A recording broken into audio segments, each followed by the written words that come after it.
Bullshit.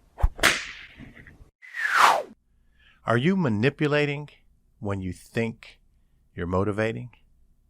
It's the No BS Marketing Show. I'm Dave Mastovich, CEO and founder of Massolutions, the world's only no bullshit marketing firm. Leaders use storytelling with the hopes of motivating, but in many instances, they're actually manipulating. Storytelling is so important to effective leadership and effective communication. Storytelling is the one tool that goes across generations and cultures. It's been used to educate and motivate and, unfortunately, manipulate since the history of time. What we want to do as leaders or people in a position of power is achieve our goals. So whether it's a parent or a family member, a sports team, the workplace, or a community organization, we continually see the person in power, the person with authority. Maybe they have a formal leadership role, or maybe it's informal. We see them again and again driving the team members. But are they manipulating or motivating? Let me tell you what the difference is. Manipulation is thinking of a reason that others might want to do something and then convincing them of your correctness. So manipulation is thinking of reasons of why someone should do something that you think they should do, why you think they should do something, and then convincing them that that is the right way or the correct way, that your way is the way to go. That's manipulation. So many of us slip into manipulation in instances where we're subconsciously manipulating. Other people enjoy manipulating. I think a lot of sports analogies and sports stories. I know of a coach that wins a lot of championships, and this coach has manipulated players for their own means to get what that coach wants, to get the win, and kind of discards them and manipulates them to do whatever he thinks is right and tries to convince them to do it and manipulates them. And there are a number of problems when we consciously manipulate. A couple of them are that in this instance, those former players, some see through the manipulation and resent it, and they have a feeling towards that coach that isn't positive.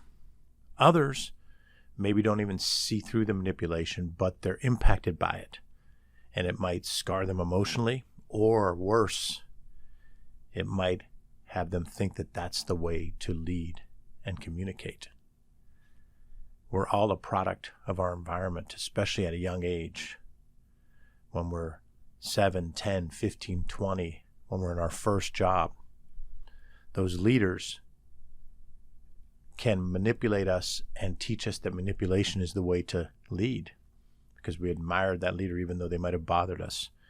So when you consciously manipulate like this coach, it isn't good for that person or that team, even though it might seem that way because you achieved an ulterior motive of winning a championship.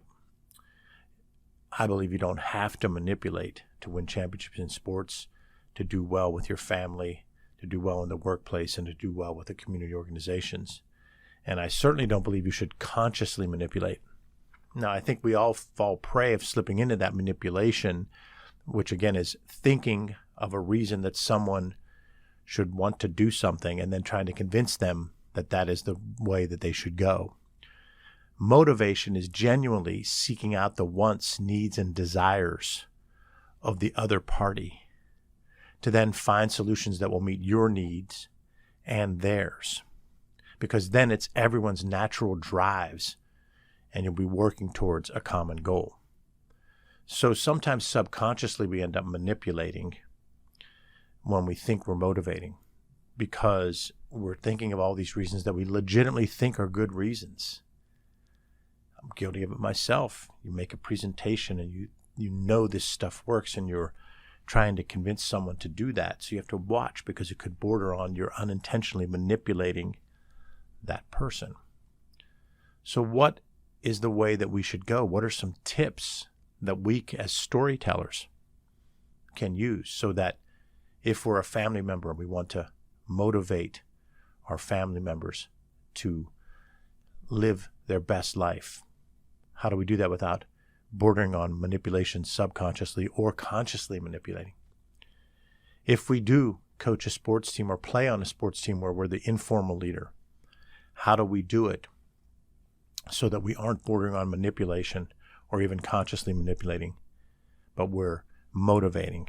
If we're in the workplace as a formal leader, the boss with authority, or the informal leader, the person on the team who has informal authority but actual power because they're an informal leader. If we're in the community organization, we're trying to give back, or we're at an organization that we want to bond with others, how do we do it in a way that we don't border on subconscious manipulation, or certainly not consciously manipulate? Well, if motivation is genuinely seeking out the wants, needs, and desires of others, and conveying the wants, needs, and desires that you have, and being vulnerable and transparent with each other, trust begets trust, you then can find out what both parties are looking for and develop solutions that enable you both to get most of your needs, wants, and desires met, and to know on the front end which ones you have to sacrifice. And I say that trust begets trust. I complain about that very saying when I get burnt. I got burnt in the last couple of days by trusting and believing in trust begets trust, meaning that if you trust someone else, they can't fully trust you until you trust them. And I get burnt again and again. So I then complain about it because I'm this thing called a human. And I get down, and one of my ways is to complain and maybe make a snarky remark. But even though I complain about it when it happens that I got burnt, I know that living by trust begets trust does pay off with the most powerful and important relationships in your life, whatever those ones are for you.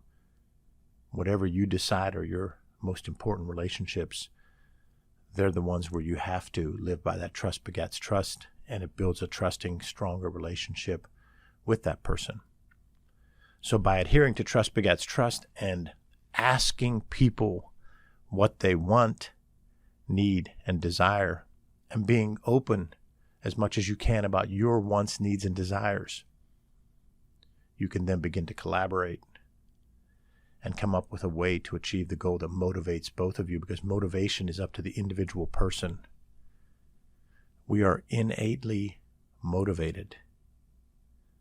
We're already motivated. What happens is we become demotivated when we're doing things that drain us on a repetitive basis, when we don't feel that we were respected, when we don't feel we were heard, and when we don't feel we were valued. There have been many times I've unintentionally demotivated people. It happens and you don't even know it. So what we have to do is be self-aware and all work at this as much as we can. And it takes a lot of hard work, and it can be frustrating because you feel like you're giving and giving and giving. But it's why I use tools like Predictive Index, which is a tool that measures what energizes and drains each of us in our own way. Because armed with that kind of knowledge and information, and talking with others about what energizes you versus what drains you, and learning what energizes them versus what drains them, you can begin to work together better. You can begin to be stronger at leadership and communication and storytelling. But even if you use Predictive Index, or if you don't use Predictive Index, or use some other tool, you also have to ask.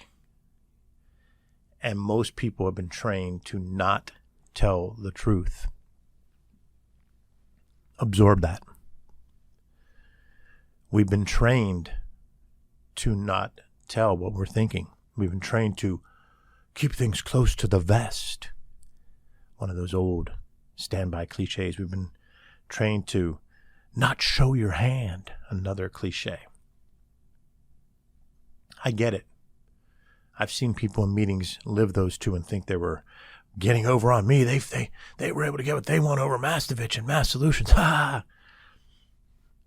That's how you've been trained and it's ingrained in you. That's okay. But I'm here to tell you that if someone asks you what you want to get out of this family, what you want to get out of this sports team, what you want to get out of this company, what you want to get out of this community organization, and you just out and out say what you think they want to hear,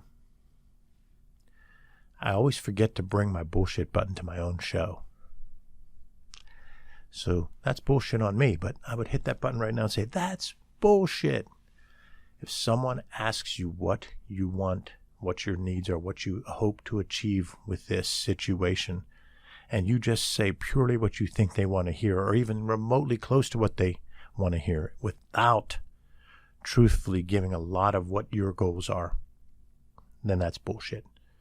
So I know you've been taught by someone in your life that you admire to keep things close to the vest and don't show your hand. And I understand if you're buying a car, you want to go in and get the best deal. But if you're in the workplace and it's your boss and your peer, trust begets trust. You've got to be forthcoming. If you want to hold a little bit back, go ahead, but you've got to come back with the majority of what your needs and desires are. You have to say, whenever I'm making a lot of progress, I get interrupted and you ask me to do something different, and it stalls me, and I lose a lot of time, and I feel like I wasn't as productive. All right, now we're on to something. If the boss continues to interrupt you and add new work under a tight deadline, then that might not be a great situation. But if you know that and you've talked through it and you've brought up examples and it continues, then when you leave and you go to the next place and you can interview and say, one of the things that drives me is I like to work at a steady pace on a particular thing, and I can kick butt and get a lot of things done. But some bosses just think that activity is productivity, and those aren't two same things. I just want to know, what kind of boss are you? You ask that in the interview, and that person's going to, whether they tell you exactly or not, you're going to be able to read their body language. So when people tell you to keep things close to the vest and don't show your hand, you and I both know that we read each other. We read our nonverbal, so if someone's not telling you, you can kind of read it anyway. That's why it's bullshit. So I'm saying, if you hold back completely and don't say some of these key things I'm talking about, then you were part of the problem when you've been manipulated instead of motivated. So we each owe it to ourselves and the people we're involved with in our family, when it's a family issue, on our sports teams, when we're in the workplace, when we're involved with the community organization, with our friends, to be open and ask them what their wants and needs are. Tell them what your wants and needs are. Don't manipulate, motivate. Don't manipulate, motivate. Thanks for listening to another episode of the No BS Marketing Show, recorded in our studio in bold, beautiful downtown Pittsburgh, Pennsylvania. Remember, ask yourself, what's the big idea?